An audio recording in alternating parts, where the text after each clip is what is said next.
मधेसमा बस्ने 65 लाख जनतालाई म भन्न चाहन्छु, मधेस प्रदेश हाम्रो हो, हामी सबैको हो। हामी सब एकजुट भएर मधेसलाई बचाऊ। जबसम्म हामी एकजुट हुँदैन भने हाम्रो मधेसमा भ्रष्टाचार भइरहेको छ। त्यसैगरी हामीहरू एकजुट भएर मधेसलाई बचाऊ।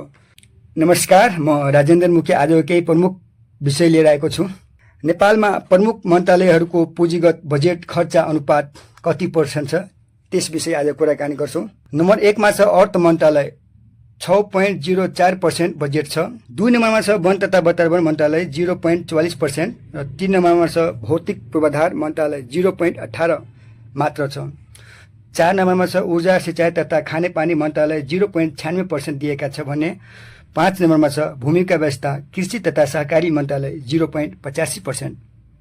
6 नम्बरमा छ श्रम तथा यातायात मन्त्रालय, 0.84%। 7 नम्बरमा छ उद्योग वाणिज्य तथा पर्यटन मन्त्रालय, 0.03%। यसै गरी 8 नम्बरमा छ शिक्षा तथा समाज कल्याण मन्त्रालय, 0.60%, र 9 नम्बरमा छ गृह सञ्चार तथा कानुनी मन्त्रालय, 0.08%।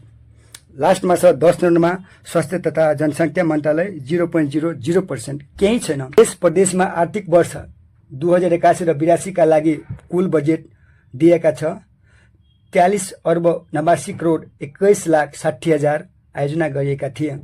यसमा चालु खर्च 16 अर्ब 7 लाख 1 हजार भएका छ। खर्चको पर्सेन्ट भएको 36.45% खर्च भएका छ।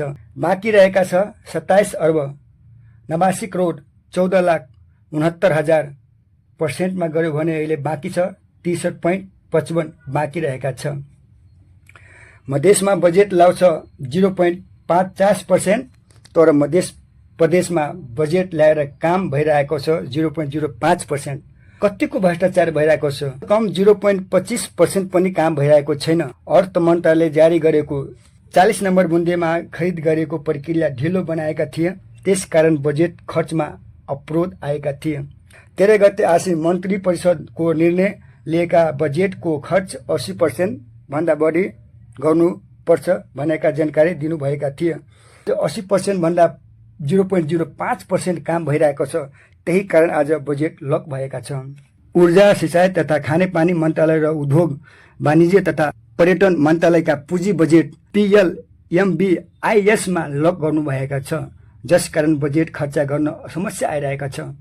मध्य प्रदेशमा जम्मा 8 वटा जिल्ला छ, 73 वटा नगरपालिका छन् र 59 वटा गाउँपालिकाहरू छन् र जम्मा 404 गाउँहरू छन्। एकजुट भएर मधेसलाई बचाऊ। जबसम्म हामी एकजुट हुँदैन भने हाम्रो मधेसमा भ्रष्टाचार भइरहेको छ।